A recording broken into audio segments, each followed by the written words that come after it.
Welcome to Real Talks, where we talk to real guests about real life situations. I'm really excited today to this episode. I've got the amazing Tom Malone Junior. So you started your journey obviously on Gogglebox, Yep. with your family, showing your true selves and who you were, and I love that. But what was the most surprising part of your journey? On Gogglebox. Yeah, I think more so the reception we got. yeah, We went into it thinking like we'll just be ourselves. Like we weren't gonna go on it and try and be fake or anything. yeah, We were just gonna go on it and be ourselves. And we thought northern working class family, like we're just normal. Do you know what I mean? And then the response we got from people and how they loved us and related to it was mad. Like we literally thought we'd just be like, oh well, maybe we're on it for a series or whatever, Yeah. and then be done, because we're not larger than life or anything like that. We're just normal. But then yeah, being normal on a show like that, the amount of normal people that relate to it yeah. was crazy. Absolutely, because you guys like crack me up, and even like when I look at the social media, you're just full of life and full of energy, and it clearly runs in the family. Now you were diagnosed with autism at 28, which is a lot later than a lot of people would normally get diagnosed. How did you feel when you received that diagnosis? Oh, receiving my diagnosis was crazy.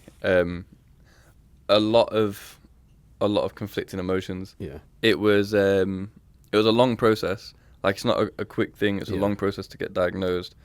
And I remember calling my mum up afterwards, and I was like quite emotional, and I was Yeah. like, "Oh, I'm autistic," and my mum just laughed and was like, "Well, yeah." And I was like, oh. It's like I know. Because I think to a lot of my family, me getting the diagnosis was just more of a confirmation of something that Yeah, they kind of already suspected, whereas Yeah. I'd always been sort of like, I don't really care if I am or if I'm not, Yeah. and I don't really think I am Yeah. kind of thing, because I didn't fit the stereotypes. Yeah. So yeah, it was quite conflicting. Like there was a part of me that was kind of, if I would have known when I was younger, I would have had so much more access to support at school and that kind of stuff, and understanding why I struggle with certain things and being able to cope with them. But then there was another part of me that was like, I've actually learned how to navigate a neurotypical world whilst being autistic yeah, by myself, and because of that, I've learned which coping mechanisms work for me a lot of the time, yeah. Absolutely. and I've also learned very real, like, actions and consequences. Like as a kid, Yeah. if I acted out, I'd get the same consequences as my brothers and sisters got. There was no Yeah. special leeway or nothing like that, and really I'm grateful for that, because that's how the world is. Like Yeah, if it's taught you a lesson to you treated the way you are. Yeah, exactly, like absolutely. if you act up with a regular person that doesn't know you, they're not going to wait and ask if Yeah. you have a diagnosis. They're just Yeah. going to treat you accordingly. And it's the same with like if you commit a crime. So it's like I had to learn very real actions and consequences, and for that I think I've learned to cope with my autism Yeah, in a much more realistic Wait, yeah. way. Like Yeah. I don't expect people to make accommodations for me. Yeah. And having been diagnosed with that, have any of your family members been diagnosed with autism either prior to you or after? Yeah, so prior to me being diagnosed, one of my nephews, Aiden, Yeah. was diagnosed, Big up Aiden. and man, like since then his little sister Skylar's also Yeah. been diagnosed, Love that. and also my nephew Carson as well. Yeah. Yeah, and I'd always been adamant, like, oh, I don't care if Yeah. I've got it or not. Like, it doesn't affect me. I've grown up, I've been fine anyway. Yeah. And then, yeah, when Carson was, so my sister's kids were living with my mum and dad at the time. Yeah. And a lot of the things that Carson displayed as traits were things that I'd done as a kid. Like at your age, like kind of same And age. so yeah. when people had always said to me, like, oh, are you on the spectrum and stuff like that? And Yeah. I'd been like, oh, no, because to me, the life I live, I do all these cool things. Yeah. Like, I never considered being autistic because Yeah. I didn't really think I fit that stereotype, Yeah.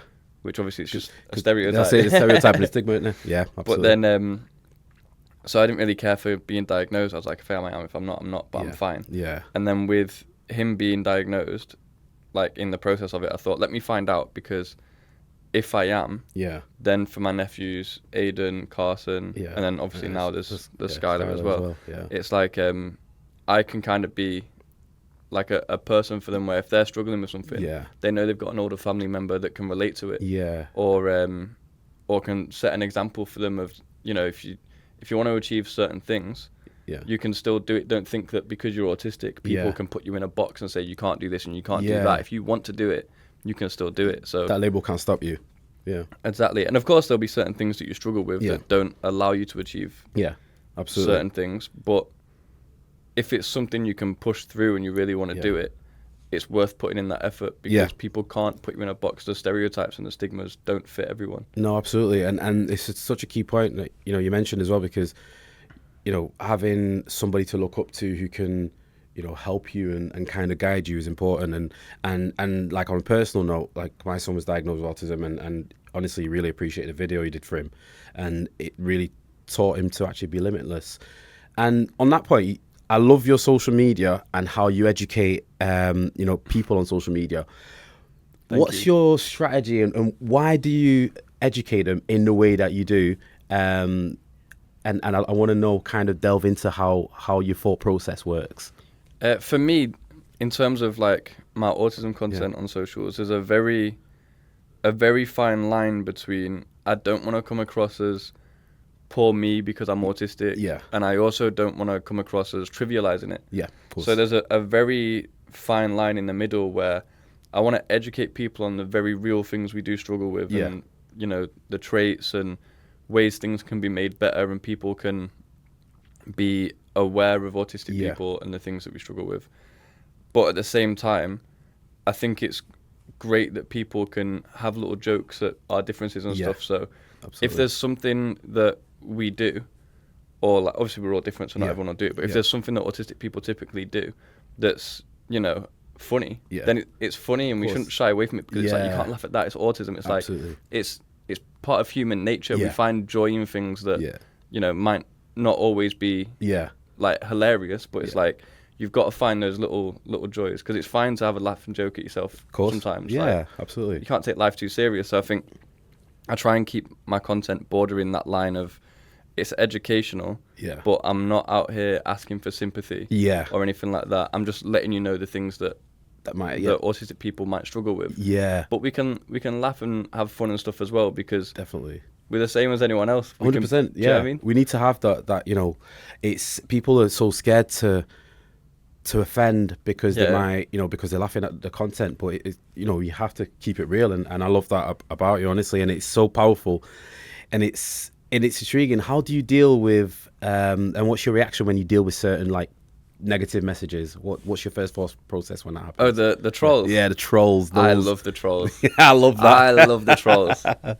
I've grown up in a very, like I said, working class like family, Irish backgrounds. Yeah. So like my dad grew up in Kildare. So for me, I've grown up in a family where we show affection by roasting each other a lot of the time. Like if you say something stupid, you're gonna get got. Do you know what I mean? Sounds like our team at work. Yeah, absolutely. So like I've grown up with a very thick skin. I'm the second youngest of 6 kids. So like there's nothing that people can say to me that I haven't heard worse from my brothers and sisters. Do you know what I mean? So, or even my mum and dad. I love that. So for me, when it comes to the trolls, I'm like, you know what? I'm glad you've said it to me, because I'm someone that's got a thick skin. Like, because if you said it to someone else that couldn't handle it, it can go a different way. It can go a very different way. But what I will do to make sure you don't message that person where it could go a different way is I'll make you feel silly for being a troll. And that's like the root of how I deal with them is I'll deal with them in a very logical, educational way that points out the flaws in their logic, whilst being polite and smiling at the camera, because I'm like, I'm not going to be here getting angry and shouting at you, because that doesn't achieve anything. But I'll make you feel silly though, whilst being polite. That's perfect. Like I literally look at it and I admire you, because it's so easy to get caught up in the anger and the midst of it, and you want to do a serious like post and go, I renounce you. You are, you know. But the way you do it, I think a lot of people can learn from that. Is you know, take it in, educate them, and make them feel silly, because trolls aren't okay. And for the teenagers that are watching, just remember that, you know, you can deal with them in such an effective way. And honestly, I applaud you for that. I think as well with the trolls, like the reason I try and make it educational at the same time and not just laugh at them, like I still try and put some educational content in there, is because for every troll comment, you've got to think, the amount of people that actually take the time to make a fake account and do, like, you've got some issues anyway. Yeah, but but for every person that does that, there's probably a few people out there that have similar thoughts, or they think maybe less extreme, but in a similar way. Yeah, and it's worth like addressing it in an educational manner at the same time, because you then, it's not just for the person you're replying to, it's to the other people that might have started to think that way as well, and then they can go, oh, I never thought of it that way. Yeah, you've got a point. Yeah, absolutely. Do you know what? One thing that actually made me smile, in a way, it's going to be a weird one, but when you, I remember when, unfortunately, those riots were happening, and you made a post that was so powerful that I saw everyone reposting it. And you then made a post to celebrate that you'd lost followers. Now, I have never seen that in my life. Now, how did you come to that, and how did it make you feel when you lost those followers?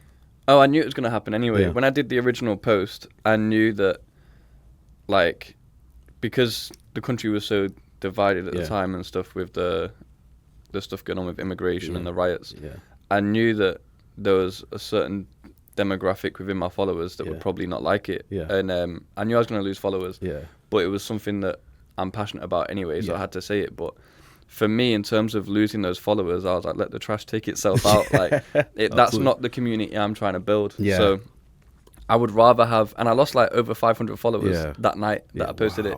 In one night. So for me, it was a case of like, that's great, because for those that I've lost, I know that my community is stronger, that I'm building within my social media. Like, I look at the people that follow me as a community of people that gain some valuable information from my content. They gain something from it, and like, obviously I gain something from them because I'm building a community. So of course, absolutely. It's one of those. I'd rather not have people with those views within that. So when I lost it, I was like, cool.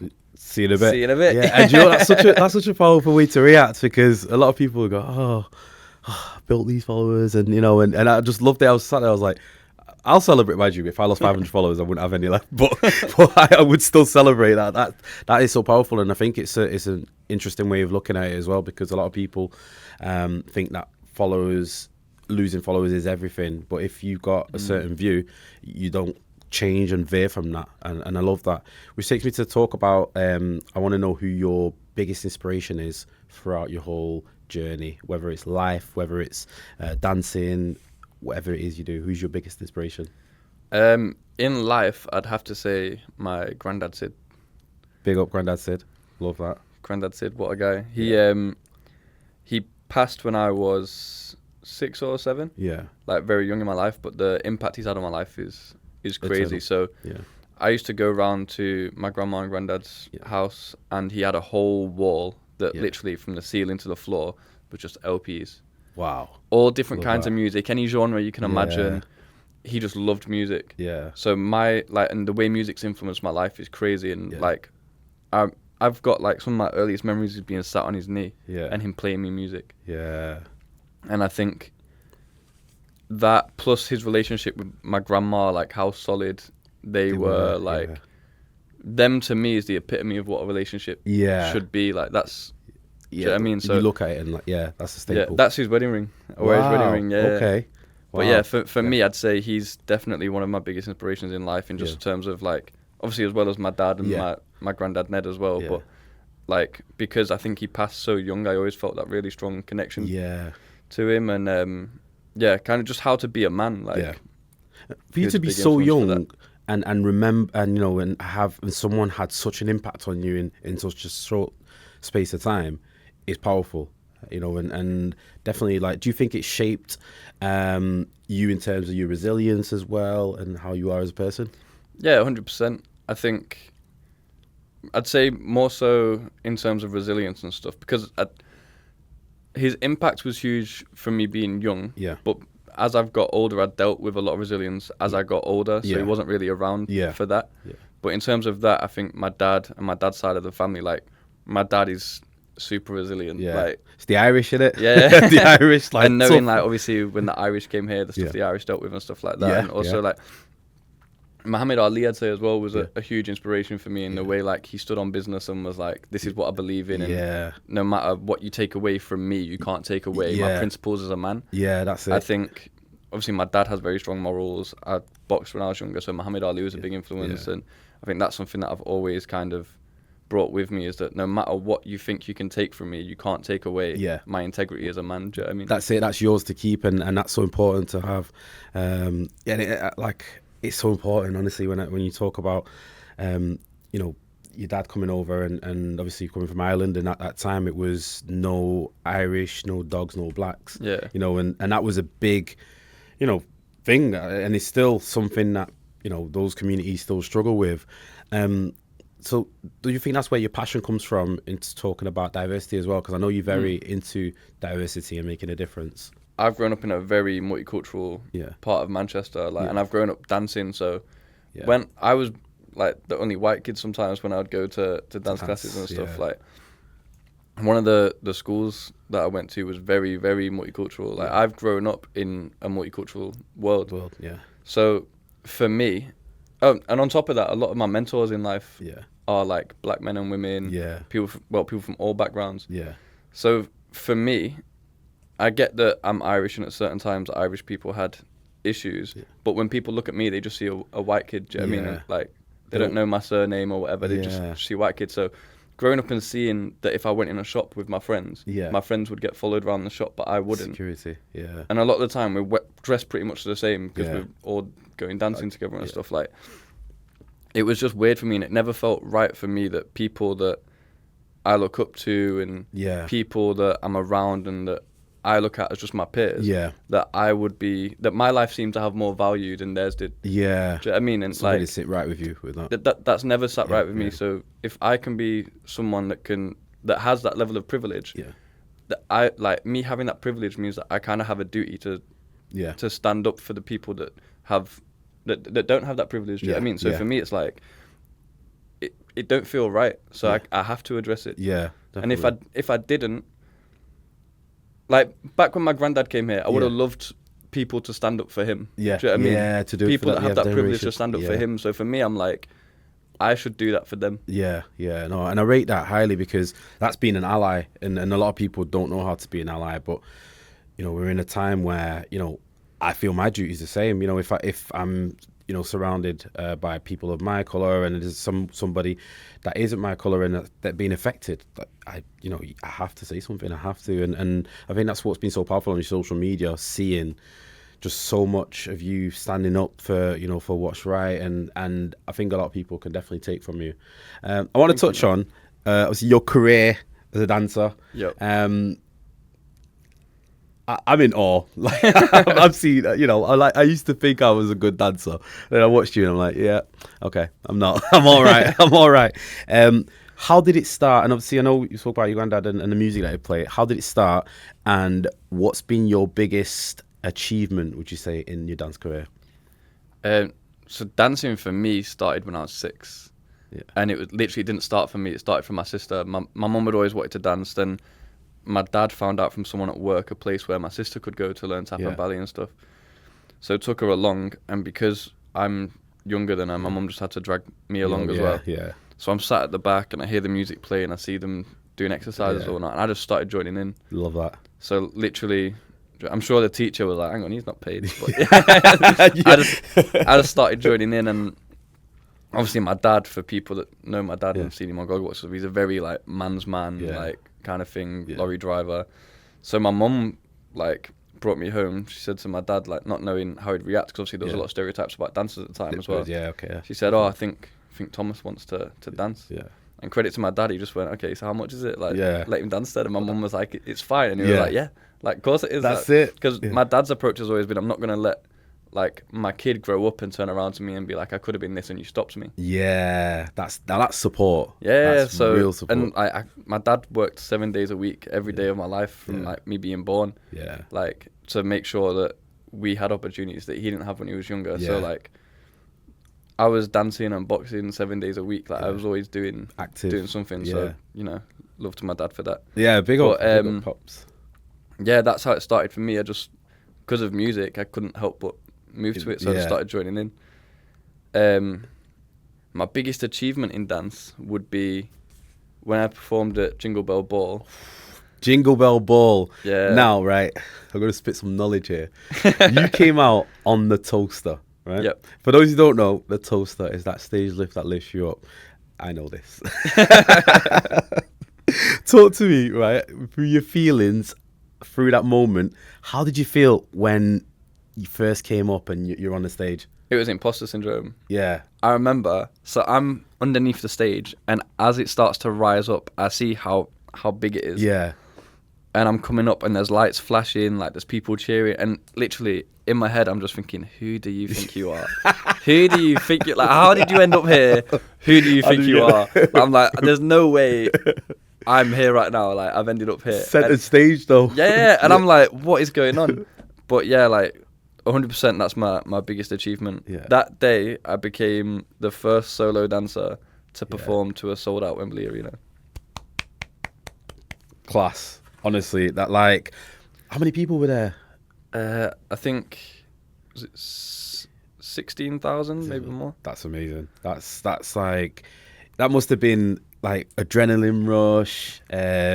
Just I get imposter syndrome obviously because you're thinking, why am I here? But when you came off the stage, how did you feel?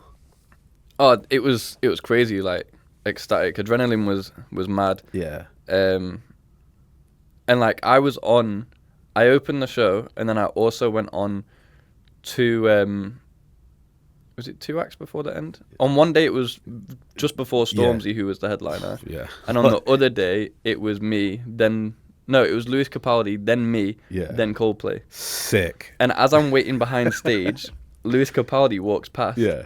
And I'm like, there's Lewis Capaldi. And as he walks past, he's like, Gogglebox, man. And like, literally shakes my hand. He's like, how are you? I'm like, I'm good. And he's like, all right. And like, he heads on stage, kills it. Love it. Comes up, and I'm going up after it. I was like, this is crazy. Like, I'm looking at him like, that's Lewis Capaldi. And he recognized me. I was like, this is nuts. Nah, that's some different feeling. Like, big up Lewis Capaldi, because that's following some massive acts. But that just shows you how massive you are and what you've done. And because next, I want to know, like, how does it feel to be now teaching the next generation? Because you've started, you did dance classes for young people with autism. What's the goal? What's the goal out of that? Basically, dance gave me a lot of opportunities that people from working class backgrounds don't normally get. Yeah. And dance, I was lucky enough to be a boy in dance when there wasn't that many boys that were involved in it. Yeah. So there was a lot of scholarships and that kind of stuff, like a lot of classes that like I didn't have to pay for because I was in training for Billy Elliot and stuff at one point where they covered all the training. Yeah. So Amazing.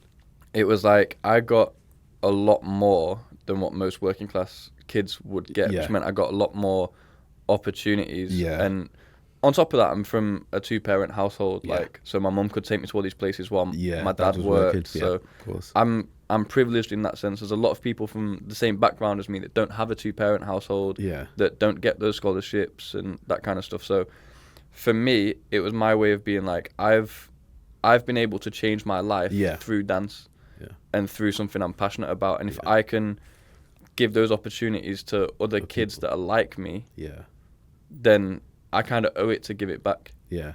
Do you know what I mean? Yeah, So absolutely. Especially with the autism classes that I was doing, and I'll be starting them back up again soon. It's like, it's my way of saying I found something I was passionate about. Yeah. And that gave me a lot of worth as well when I was younger. Like, growing up, I knew that even if I felt awkward in social situations or said something stupid that I shouldn't have said, like in the wrong timing or whatever, like, no matter what happened, I had a good sense of self-worth because I knew that in the thing that I was passionate about, I was good at it. Yeah, absolutely. And like, no one could ever take that away from me. If I walk into a room, like, I might be awkward, I might be this, I might be that, but you can't take away the fact that I'm sick at what I do. Yeah. And like, absolutely. And I have self-worth from that. My self-worth's not tied to the rest of this other stuff. Absolutely. And I think, like, if I can give that feeling to other kids and be like, you can be amazing at something you're passionate about,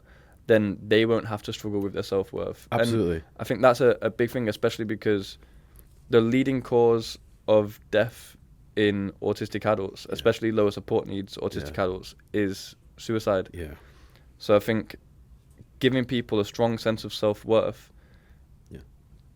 is something, if we can get it in them from young and give you these opportunities and give you something to be good at and something that you can push at and like aim for, it's going to solve a lot of those problems. 100%. And I love that. I think, you know, you'll inspire, and you already inspired so many people who maybe thought they never could achieve. And I love that when you said self-worth, that's so important. You know you're amazing at what you do, and people need to know that. I just want to touch on, we just spoke about suicide, and I just want to touch on like mental health. Has your mental health ever been affected throughout your career, and how did you deal with that? To be honest, me, not so much. I mean, not that I'm aware of. Like, I don't think I've ever had any crazy highs or lows, but I've had highs. But I love the highs. But yeah, like it's never really affected me too much. But I have been around people that it has affected. Yeah.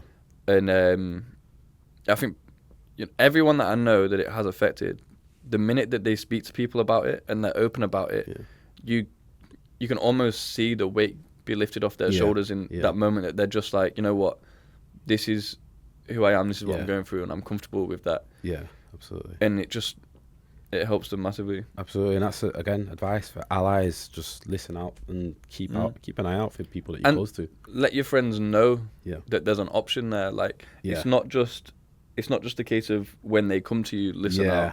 It's a case of if you see your friends acting a little bit different, just let them know, like, just in case you don't know, if there's ever anything going on, I'm here, you can chat to me, innit? Like, I don't even need to give you any feedback advice or anything. If you don't need it, I'll just sit here and listen. Yeah, that's it. It's just being there, isn't it? Just being there is enough support. Now, last question I want to ask you is one quote that you live by every day. Ooh. It's going to be a tough one. I like the... don't try and be like someone else because everyone else is already taken. Like, be yourself, someone else is already taken. I like that. Yeah, that's my favorite. Oh, that's a hard one. Each one teach one. Each one teach one. Yeah. Yes. If something's changed your life, or you've benefited from something, like you owe it to that art form or that thing you're passionate about, to pass that passion on to the next generation and give them something to enjoy out of what you've enjoyed. Pay it forward, man. Each one teach one, for sure. Yes, each one teach one. For those of you, keep watching, all those young listeners, each one teach one. Remember that. Absolutely. Tom, it's been an absolute pleasure having you on here. Thanks for having me. No, thank you for coming. And I just want to big up also Tina. Big up Tina Taylor. Shout out. Because, Tina just makes things happen. If you don't know Tina Taylor, you don't know where you've been living, literally. Purpose Agency and all the team, because you guys have got an incredible team around you, but you're incredible people. So thank you so much for jumping on here. Honestly, this is a pleasure of mine. So really appreciate that. Thank you, man. Appreciate it.